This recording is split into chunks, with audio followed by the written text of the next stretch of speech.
Agenda a fondo.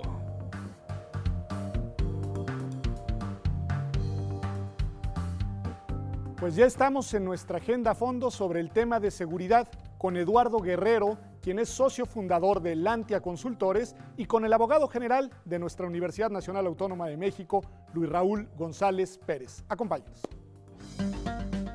Agenda a fondo.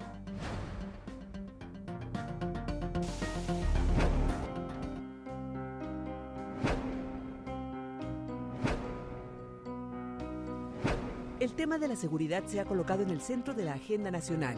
La violencia desatada por la criminalidad organizada e incrementada por la estrategia del gobierno para combatirla ha provocado una situación de miedo y zozobra entre la población y, en paralelo, ha deteriorado la imagen del país en el exterior. Y lo peor es que ni el gobierno federal ni los gobiernos estatales parecen capaces de frenar la escalada de inseguridad. Esta situación ha generado movilizaciones sociales, reflexiones académicas y debates públicos. Pero hasta ahora, la violencia no ha cedido y la estrategia no ha cambiado. Este hecho es preocupante en sí mismo, pero sobre todo es grave porque el sexenio del presidente Calderón ha entrado en su último año y las definiciones y propuestas de los aspirantes a la presidencia de la República ante este problema, que sin duda será prioritario en el futuro inmediato, no son claras. Ello a pesar de que se trata un tema que el próximo titular del Poder Ejecutivo Federal tendrá que atender desde el primer día de su gobierno.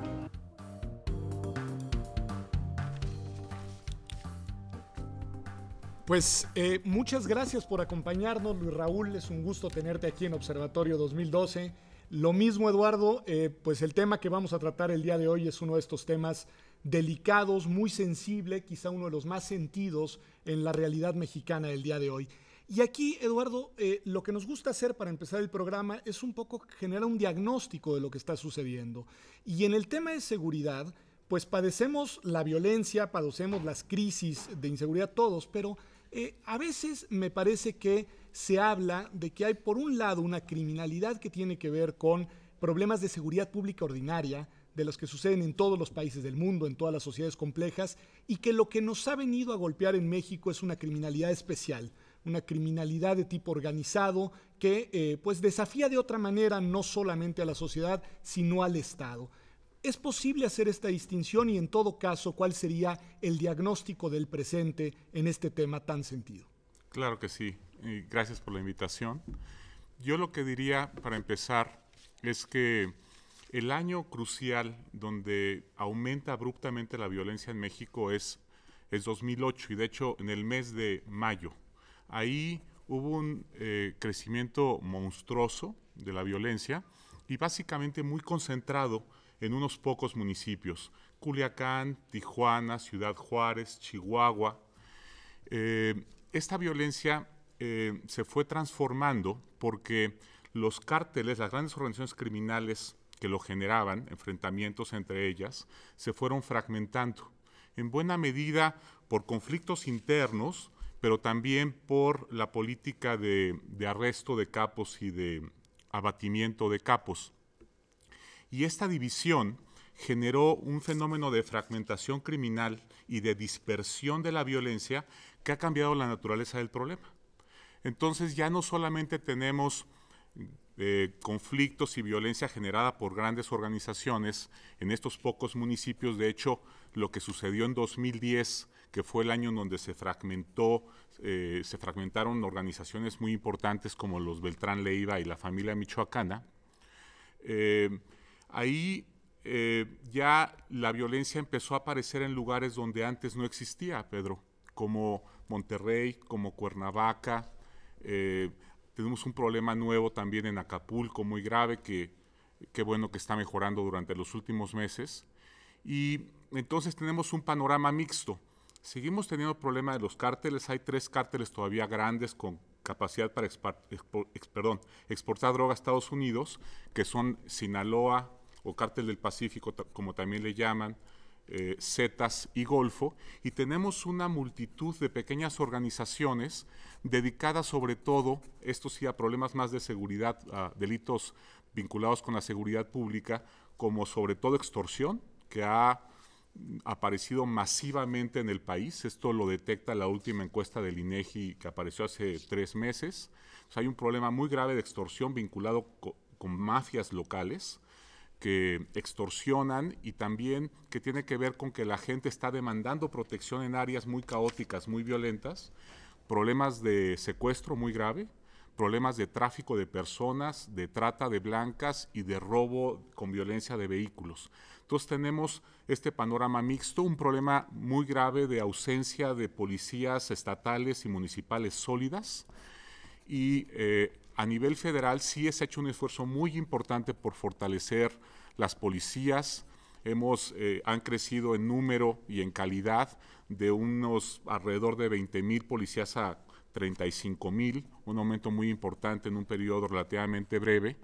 Pero lo que creo que está fallando y donde todavía no hemos encontrado como la mejor combinación de fuerzas es en la parte de corto plazo, ¿no? Porque la violencia, aunque ya no está creciendo a los ritmos que crecía antes, sí se estabilizó en niveles muy altos. Raúl, déjame, a partir de este diagnóstico ya, digamos, este gran fresco, digamos, del estado de la criminalidad organizada que nos pinta Eduardo, insistir en una diferencia que tal vez, y esta es parte de la pregunta, puede ayudarnos a identificar eventuales distintas estrategias con las que el Estado debería confrontarse con dos tipos de fenómenos, es decir, esa criminalidad del día a día, es decir, que afecta particularmente a las personas, que es muy lacerante sin lugar a dudas, pero ese otro tipo de criminalidad, digamos, que tiene dimensiones de organización y símiles, digamos, con los grandes cárteles colombianos o con la mafia italiana o la rusa, etcétera, etcétera. Digamos que los mismos italianos llamaban el Estado dentro del Estado. Me da la impresión de que se trata de cosas distintas y eventualmente de ahí se desprenden estrategias distintas. En el caso mexicano, ¿podemos hacer esta diferenciación desde tu punto de vista? Sí, déjeme comentar primero, felicitar a TV UNAM por los premios que mencionaban, a toda la comunidad de esta televisora universitaria y cultural, y en particular a estos grandes universitarios que están aquí, que llevan este programa, porque fueron merecedores también de uno de esos premios. Muchas felicidades.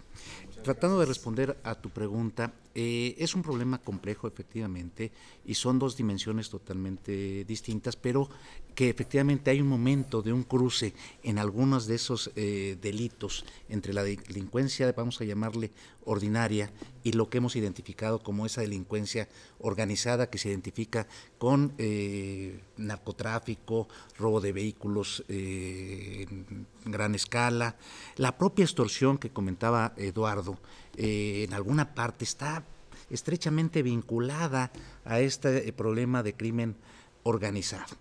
Yo diría que hasta hace unas décadas vivíamos una delincuencia que identificamos como ordinaria. Platicábamos y reflexionábamos alrededor del robo al transeúnte, del robo del vehículo, y sabíamos que existía el narcotráfico, sabíamos que existía el crimen organizado, pero como que lo veíamos lejano, ¿sí? Hubo un momento en donde se fue perdiendo esa línea divisoria y que hizo compleja también la atención y la respuesta del Estado a la delincuencia ordinaria y a la delincuencia organizada. La delincuencia organizada, lo acaba de decir Eduardo, efectivamente se atomizó. Hoy los grupos que conforman esos grandes cárteles de la delincuencia organizada tienen subgrupos, y estos subgrupos a veces pelean entre ellos mismos respondiendo a una sola cabeza. Hoy se pelean los territorios, se pelean las calles, pero a veces esas luchas por disputarse esos espacios la conforman entes del propio grupo, ¿sí? ¿Qué nos sucedió? Los grandes capos están dedicados al narcotráfico y dejaron como parte de la respuesta a sus subalternos otro tipo de delitos, ¿sí? Que tienen que ver con lo que podríamos llamar antes la delincuencia ordinaria, pero que hoy se ha convertido casi en una delincuencia organizada. Extorsión, robo de vehículos. Antes los capos compraban las empresas automotrices, las agencias. Hoy roban los vehículos para cometer esos delitos y los roban los substratos de estos grupos, ¿no? Eduardo, tengo la impresión, bueno, es fácil ver la gravedad del asunto, ustedes la están documentando bien, cualquier mexicano que vea las noticias sabe de la dimensión del problema, de la gravedad del asunto, pero tengo la impresión de que tampoco está muy bien la manera en cómo se suele discutir el tema. Es decir, que hay como mucho ruido, poca reflexión, y pongo dos extremos que en parte han estado ordenando el debate. Por un lado, la versión oficial de que, digamos, no había de otra, que lo que se le está pidiendo cuando se le cuestiona es cruzarse de brazos y que las acciones que se han seguido son las únicas que se podían haber echado a andar. Y en el otro extremo tenemos el discurso que criminaliza al gobierno y le responsabiliza absolutamente de lo que estamos viviendo. Yo tengo la impresión de que entre esos dos extremos hay bastante oxígeno para reflexionar, para tener un diagnóstico más fino y una comprensión más cabal. ¿Tú qué dirías sobre cómo estamos entendiendo el problema? Mira, por un lado, el gobierno, cuando llega el presidente Calderón al poder, sí hay un problema ya muy grave en algunos estados, especialmente Michoacán, que por cierto es el estado del presidente, de retenes en carreteras, de bloqueo de vías, que es muy preocupante y al que alerta el gobernador Lázaro Cárdenas al entonces presidente electo Calderón. Calderón estaba muy consciente del problema en Michoacán. De hecho, en 2006 Michoacán es el estado más violento del país, con alrededor de 400 ejecuciones. También hay problemas graves en Nuevo León. Natividad González Parás en aquel momento también alerta de problemas muy graves con crimen organizado. Entonces sí había que actuar, pero a mí lo que me parece es que, por ejemplo, este primer operativo que fue el 11 de diciembre, el operativo en Michoacán, que fue por cierto exitoso porque bajó niveles de violencia en Michoacán, hubo buenos decomisos, hubo detenciones importantes. Me parece que el presidente, con los resultados del operativo Michoacán, como que dice, este es el camino.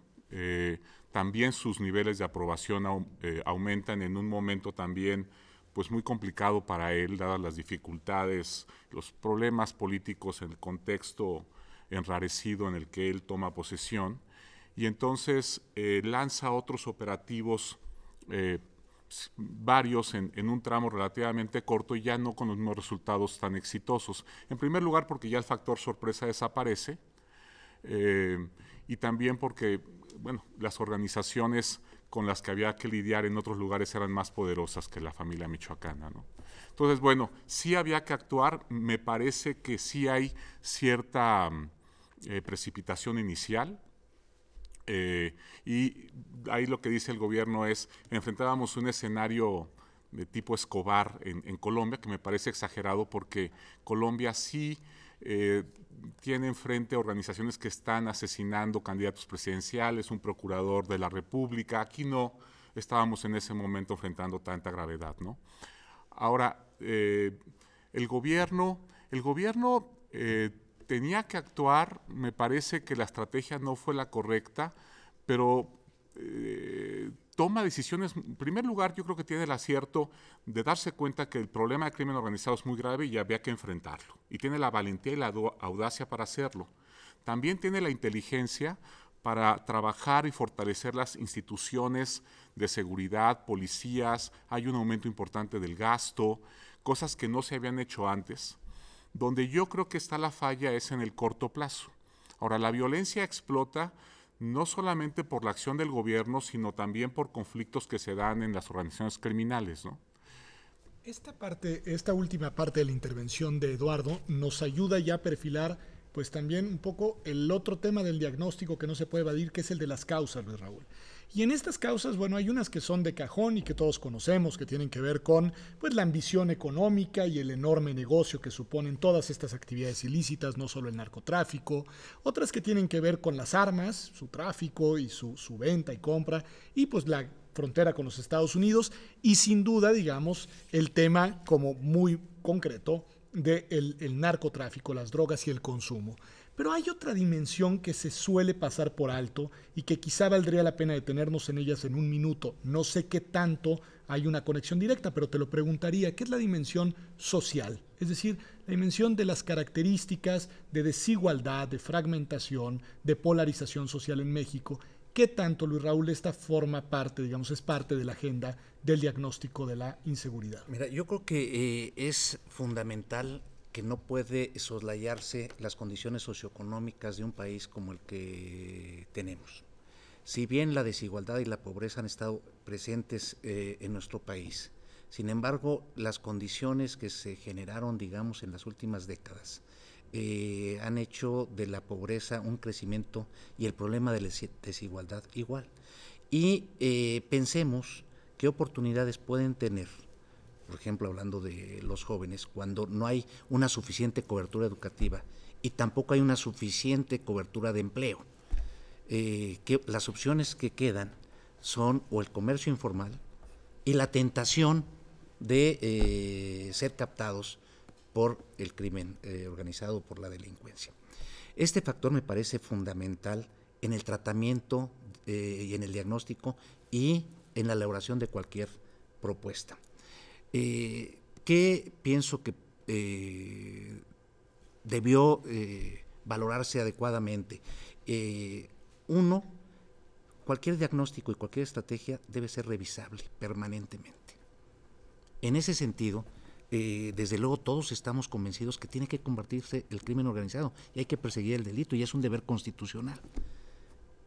Pero tenemos que medir si con las estrategias que se están implementando es la respuesta adecuada. Cuando, nos decía Eduardo, los niveles de violencia, si bien se han estabilizado, pero se han estabilizado en una frecuencia muy alta, como él lo refería. Entonces, en ese sentido, yo creo que cualquier estrategia, partiendo de que el objetivo era sano, bueno, del gobierno, creo que parte de lo que hace falta es revisemos esa estrategia, que fue lo que quiso significar la propuesta de la universidad en ese sentido.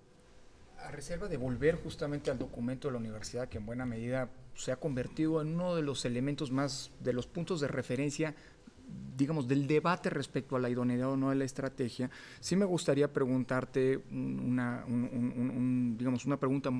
cuestionamiento muy directo, Eduardo.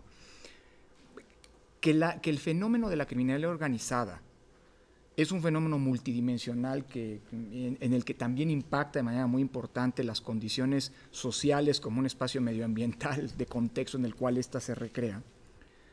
Me da la impresión que la apuesta, digamos así, del combate necesario, si se quiere, a la criminalidad organizada por parte del gobierno, apostó por una sola estrategia, por una estrategia unidimensional para enfrentar un dilema o un problema multidimensional. Es decir, déjame decirlo de manera muy llana, me da la impresión de que no se puede entender toda esta, la dinámica y la existencia misma de las organizaciones criminales sin entender que, digamos, a lo que se dedican es ante todo un negocio, ilícito por supuesto, pero un negocio. Y un negocio tiene que tener, me da la impresión, un ataque desde el punto de vista o hacerse cargo de la dimensión económica del mismo.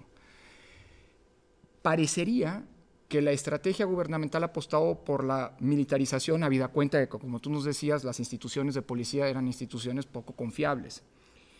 ¿Crees que ha habido desde ese punto de vista un error o una equivocación en no abrir, no solamente rediscutir, como decía Luis Raúl, sino abrir, digámoslo así, a distintas estrategias simultáneas del combate a la criminalidad de parte del gobierno? Mira, el gobierno sí, lo que responde el gobierno es que efectivamente sí se han preocupado y hay algunos programas sociales vinculados con el asunto, con este tema, pero cuando empezamos a escarbar en ellos, por ejemplo, hay uno de liberar espacios públicos de la criminalidad. Cuando vemos el presupuesto de estos programas, son nimios. Realmente yo creo que hay una falla muy importante en cómo ha enfocado el gobierno el problema y su dimensión social, y no ha podido engarzar la política de seguridad con la política social. Cada uno está caminando por su lado. Sigue el programa, por ejemplo, Oportunidades o Seguro Popular, que son los que abarcan los grandes trozos del presupuesto, pero no están vinculados con el asunto de la seguridad. Yo creo que en ese sentido el próximo gobierno va a tener que vincular y articular ambas políticas, ¿no? El gobierno se fue más bien con una política de fuerza, fortaleciendo al mismo tiempo sus elementos. No hizo un trabajo, por ejemplo, de depuración de las agencias de gobierno. Empezó a descubrir ya tarde, año y medio después de iniciada la guerra, que tenía penetrada la Subprocuraduría de Delincuencia Organizada, que el jefe de la Policía Federal también tenía vínculos con el narcotráfico. Eso asombra porque ya lo detectan ya muy avanzada la lucha, ¿no? Entonces, uno lo que se pregunta ahí es ¿por qué no trabajaron esto antes? No es como cambiarle las llantas a un automóvil que va en marcha, ¿no?